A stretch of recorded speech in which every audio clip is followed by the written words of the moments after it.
But the story still starts with the fact that your office did not bring an indictment in Mr. Munson's case until after the 90-day window. So I just want to talk about that. How did that happen? So our office discovered, and I'm going to need to get back to you on the specific timeline, but approximately a month before the 90-day deadline, that we had some significant management challenges with the prosecutor handling that case and handling the docket of that court. We took immediate action and demoted that prosecutor. The next day, that prosecutor resigned without notice. We immediately assigned a new prosecutor and new manager of that court. That prosecutor was coming back from parental leave, and so there was about a week gap between when the prior prosecutor resigned and the second prosecutor came back. Once the prosecutor came back from parental leave, from my perspective, she did a fabulous job. She immediately identified this case as approaching the 90-day deadline. She reached out to the family of the victim, scheduled it for grand jury presentation, got the case presented and indicted.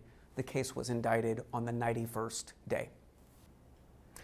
There's also another case that has not gotten as much attention, but also out of that court. What happened? What has a similar issue there? Similar issues with respect to the management challenges. In this particular case, so in the first case that we were talking about, we always had concerns that this defendant posed a public safety risk. We argued that at the initial hearing, and obviously we've brought a subsequent motion to allow the court to reconsider. We are still evaluating the same question as to the second case that you mentioned. So you were evaluating what happened to the second case, the Ramirez case? No, what I'm trying to say is that the case was not indicted because there were some management challenges.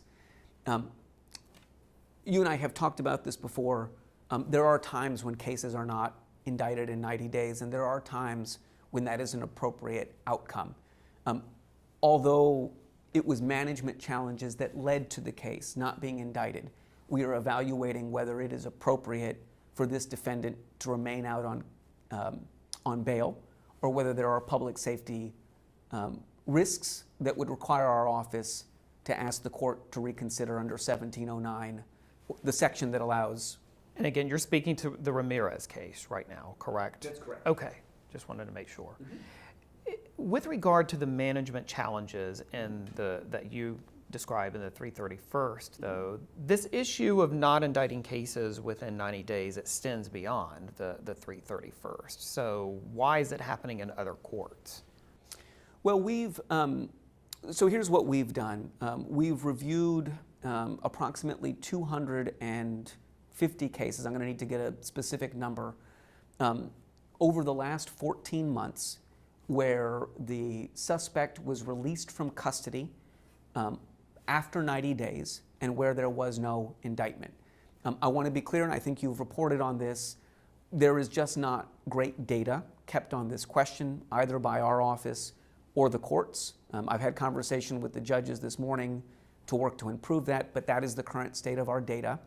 And so what we have is a list of cases that may be cases that would have been subject to a 17151 motion. We have reviewed all of those cases.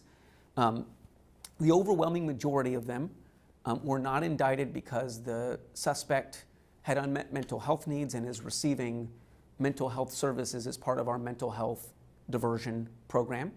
The second largest category of cases is cases in which the district attorney's office does not have sufficient evidence to present the case to a grand jury. There's some distinction in those cases, that not all of those cases are the same. For example, in some cases, we dismissed the case pending further investigation. When we got additional evidence, we indicted it. Other cases that we still don't have that evidence. So we have done a review of those cases, and that is what we have found. So I can't really tell. Are you saying you do believe or don't believe that there is a broader management issue with getting cases in front of a grand jury? Well, what I'm telling you is that we have reviewed all of the cases that were not indicted within 90 days over the last 14 months. And based on our preliminary review, which has taken place over the last 24 hours, the overwhelming majority of those cases were appropriate not to be indicted. There are a handful that we are still working on and looking into. And so I think the facts will answer that question. We're doing a review of that as we speak. But what I can say for now is the majority of cases over the last 14 months are cases that were handled appropriately. Do you know how many people are in jail right this minute today who have been there for more than 90 days who have not been indicted? I do not. Okay. Is that part of your review as well? Well, yeah, absolutely. So our review is both retrospective. We're looking back, as I mentioned, at cases over the last 14 months, and we are looking at current custody cases. And in addition to that, do you know how many cases in which people have been released on bond that remain unindicted from your office for some period of time later? I do not, no. Okay. What system is in place, or is it a court-by-court system to ensure that cases are taken to the grand jury within 90 days? Yeah, I'd have to get back to you on the specific timeline, but I know that with frequency it's either weekly or bi-weekly. Managers in each court and directors get a list of cases that are approaching 90 days so that they can take appropriate action. So there is something of a system in place. There is a system in place, yes. So then when a case comes up that is approaching the 90 days, what kind of evaluation is occurring then? The managers in each court are reviewing whether we have sufficient evidence to indict the case, whether it remains appropriate for prosecution, or whether the case is not appropriate for prosecution, and we either need to agree to a reduction in bail, dismiss pending further investigation. There are a range of options depending on the circumstances, but the basic assessment is whether or not we have the evidence to indict the case at that time. Do you concede that what has happened in this particular case that has gotten so much public attention was just a misstep? It was just a mistake by your office? Well, I think it's important to talk about what the facts and the law are, and as I said, the law is clear and has been clear for about the last 9 years that once a case is indicted, courts have the authority to make sure that the defendant does not pose a threat to public safety, and if they do, to hold them in custody. In this case, at the time of the initial bond hearing, the case had been indicted, and our prosecutor argued in that court setting that this defendant posed a threat to public safety. I want to go back again to the 90 days because I'm just still trying to understand this. So if the law says that there are 90 days to bring an indictment or that person is eligible for bond, and your prosecutors run up against someone who is sitting on top of those 90 days, what then can happen? Do you just leave the person in jail? Do you dismiss the case? Do you go get an indictment? All of those are options just depending on the circumstances. And again, the evaluation is a question of whether we have sufficient evidence to indict the case. If we do, we're going to indict the case. And if we don't, there's a range of options available to us, from dismissing it outright so that we have the option to dismiss what's called in the interest of justice. That's something that we may do if, for example, we think there is a potentially legitimate self-defense claim that we could not overcome at trial. We have the option to dismiss pending further investigation. That's something that we would do if we're in communication with law enforcement and have reason to believe that additional evidence may be forthcoming. So those are some of the options that we have. I just want to ask this again. It sure seems like this was just a misstep, a management mistake, a mistake by your office. I know you talked about the facts, but I just want to ask again, are you conceding, are you acknowledging that this was a blunder by your office? I think our community deserves a lot more than the blame game. I think they deserve honesty, and I think they deserve solutions. My responsibility is to be honest and clear about what happened, and I have been. What happened is that we had management challenges with a particular prosecutor. We took action and demoted that prosecutor. She resigned the next day. We appointed a new prosecutor. That prosecutor, from my perspective, has done excellent work to prepare this case. It was indicted on the 91st day, well before the bond reduction hearing. At the bond reduction hearing, we argued that this defendant was a threat to public safety. The court had plenty of authority to hold the defendant in custody at that moment, chose not to do so. We filed a new motion asking the court to reconsider. That happened today. The defendant is back in custody.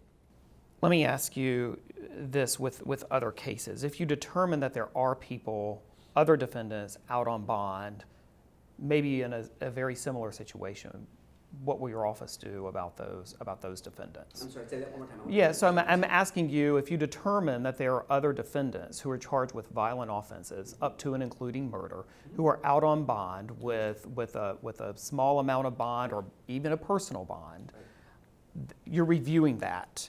What will you do if you determine that there are instances, additional instances?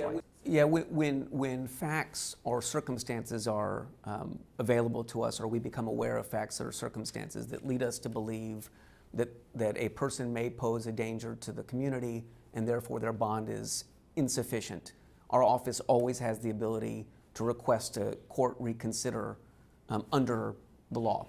So you may do that in these cases. Yeah.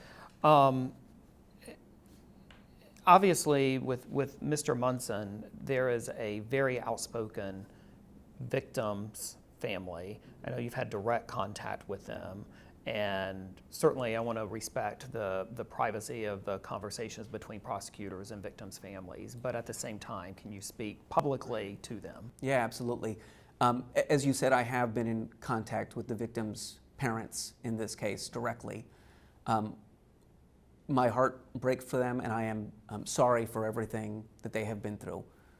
The system failed them in this instance, and our community in this instance, and they deserve better.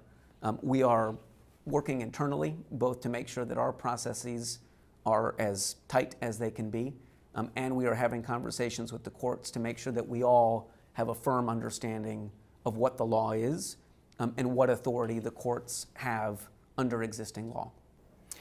I want to just raise this because we've not had a chance to talk about it since last fall.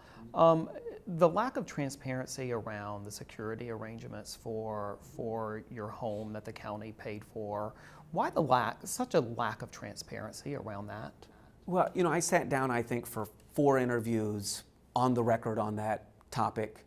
We have disclosed documents in that case. We have done our best to be as transparent as we can and to strike a balance and make sure that we are protecting our ability to prosecute cases in this office. The facts of the threat in those cases jeopardized our ability to carry out that responsibility and to prosecute cases in our office. And so we did our best to strike a balance to protect the integrity of our prosecutions and to be transparent. And as I said, we've released a multitude of documents, and I've been happy to talk about this topic on the record on multiple occasions. Actually, not with us, just to be fair. We have not talked. Yeah, we've asked for interviews and have not had one. So we're having one now, and as I said, sat down for off the top of my head at least 4 interviews on the record, and so I think that's been pretty transparent. Okay, I think that's everything. Great. Let me just make absolutely sure. If you'll give me one moment.